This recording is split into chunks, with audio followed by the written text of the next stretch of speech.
kasih. Dalam presentasi kali ini saya akan menjelaskan mengenai apa itu depth.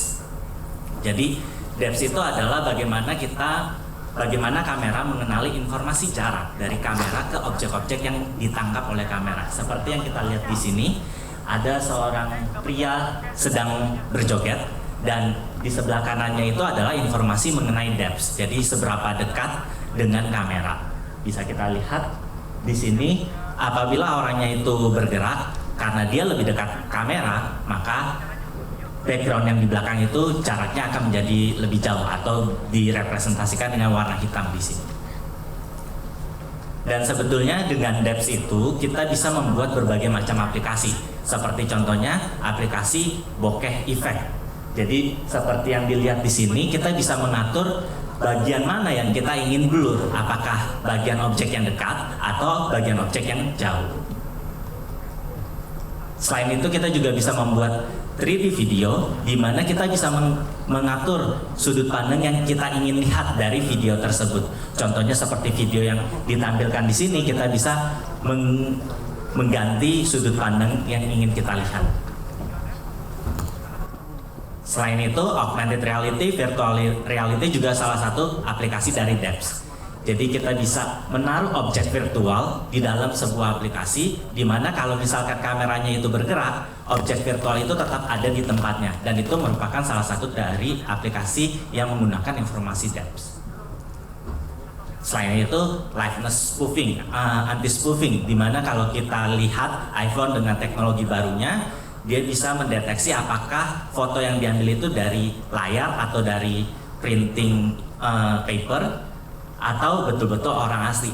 Itu semua dengan menggunakan informasi dari depth.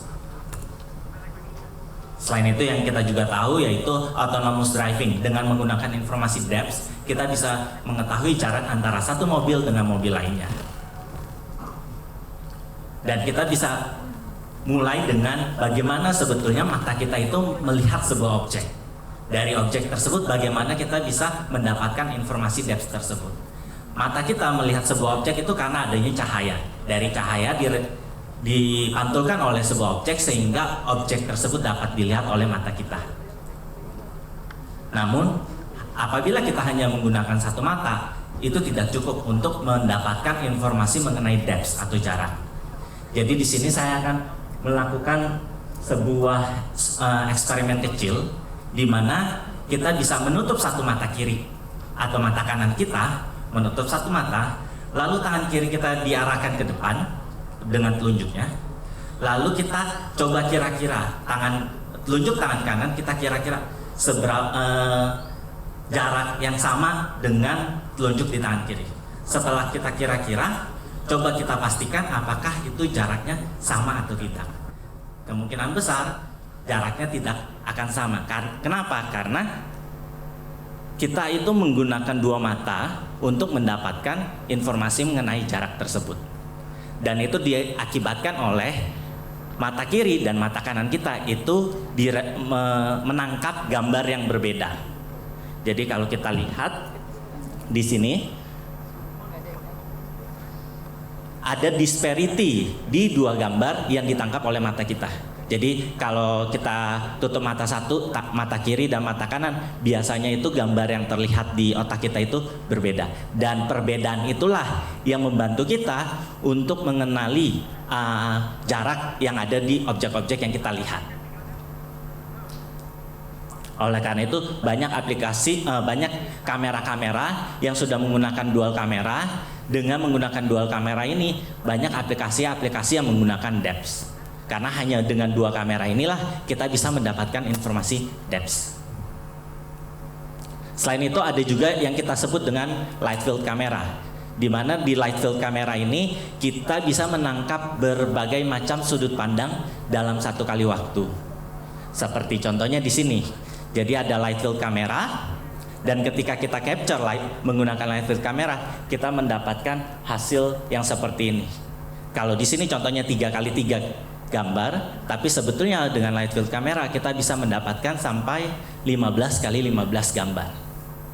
Dan dengan 15x15 gambar inilah kita bisa memprediksikan kira-kira jarak dari kamera dengan objek yang ditangkap itu seberapa jauh, seberapa dekat. Dan dengan live field camera tersebut kita bisa menggunakan beberapa aplikasi, menciptakan beberapa aplikasi. Contohnya digital refocusing. Jadi kalau misalkan kalian yang suka fotografi, biasanya kalian menentukan bagian mana yang blur itu pada saat kalian mau ngambil gambar. Namun dengan live field camera, setelah kalian mengambil gambar, kalian bisa mengatur blurnya itu mau di bagian depan atau mau di bagian belakang. Dan itu bisa terjadi karena adanya informasi mengenai depth tersebut yang ditangkap oleh live field camera. Selain itu, seperti yang tadi saya bilang, karena dia mengambil berbagai macam sudut pandang, maka dia bisa mengubah sudut pandangnya sesuka hati setelah pengambilan gambar. Jadi dengan menggunakan live field camera ini, kita bisa menciptakan berbagai macam aplikasi yang menggunakan depth. Jadi secara umum dari live field camera ini, dari live field image ini yang kita sebut live field image, itu bagaimana sih cara kita mendapatkan informasi depth? Itu yang ingin saya bagikan pengalamannya.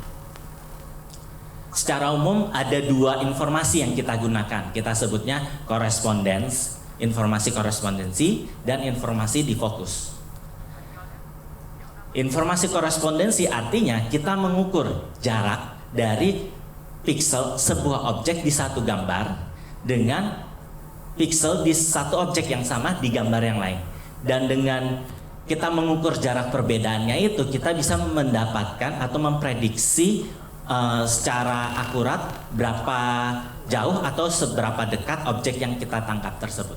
Jadi informasi korespondensi ini artinya kita menghitung perbedaan dari objek yang sama di gambar yang berbeda.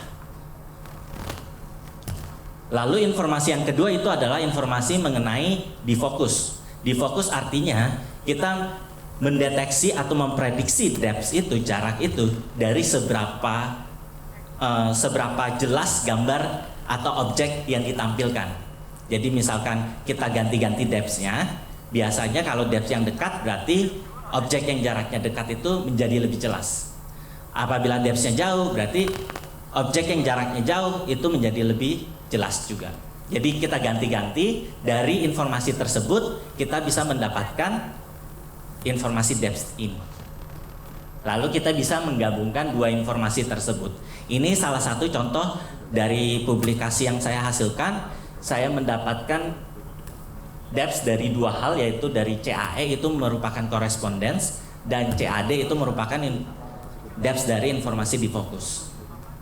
Lalu kita bisa gabungkan. Contohnya seperti yang ditampilkan di sebelah kiri itu merupakan hasil penggabungan dari dua informasi yang saya terima dan saya hasilkan informasi depth yang final atau yang optimal, kira-kira seperti itu. Namun pertanyaannya, kalau kita harus pakai live field image atau live field camera, kita semua itu nggak punya live field camera sebetulnya. Jadi bagaimana sih caranya kita dari single image atau kamera yang biasa kita pakai itu menghasilkan sebuah depth? Sebetulnya caranya banyak. Salah satu caranya adalah kita hasilkan live field image dari single image yang kita punya.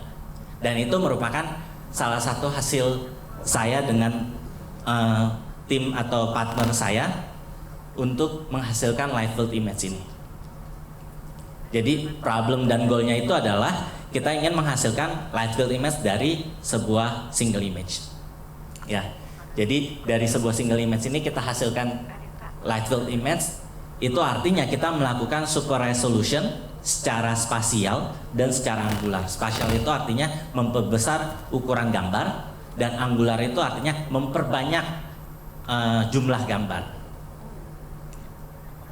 Berikut contoh dari hasil yang kita kembangkan. Jadi dari sebuah single input image kita hasilkan synthesized live field image yang terlihat seperti ini. Dan mungkin kalau kalian pernah menggunakan Facebook 3D foto, secara konsep itu sama. Jadi dari sebuah single image kita bisa menghasilkan live field image. Dan setelah kita hasilkan light field image, kita bisa melakukan seperti yang tadi aplikasi-aplikasi light field, synthetic refocus, dan juga depth estimation. Dan untuk mengembangkan teknologi ini kita menggunakan teknologi deep learning untuk melakukan yang tadi saya sebut angular super resolution dan spatial super resolution. Berikut adalah contoh hasilnya. Ini hasilnya itu kita ambil dari Google Image yang secara umum ada di Google, lalu kita coba synthesize light field image-nya itu seperti apa. Berikut contoh yang lain. Ya, secara conclusion, depth itu kita bisa dapatkan atau kita bisa prediksikan itu dengan menggunakan 2 mata atau lebih. Jadi semakin banyak gambar yang kita tangkap dalam satu objek, itu semakin akurat depth yang bisa kita prediksikan. Lalu kita juga bisa menghitung depth dari sebuah single image dengan cara kita ekspansikan single image tersebut menjadi sebuah light field image. Lalu dari light field image kita bisa prediksikan depth-nya.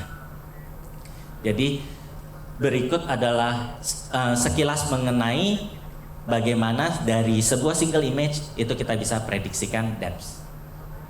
Dan kita bisa mempersiapkan diri kita untuk masa depan kita, di mana mungkin saja dalam beberapa tahun ke depan ada sebuah aplikasi yang menggunakan depth seperti film Ready Player One, di mana mungkin kita dapat menggunakan sebuah headset,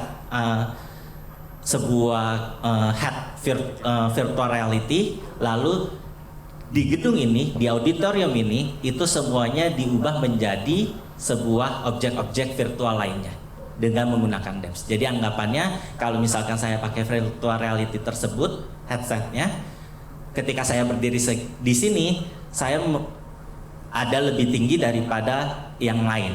Berarti mungkin saja objek virtualnya di depan itu menjadi sebuah jurang. Jadi hal tersebut itu sangat memungkinkan dengan mengadaptasi teknologi depth estimation ini. Ya, sekian dari saya. Terima kasih.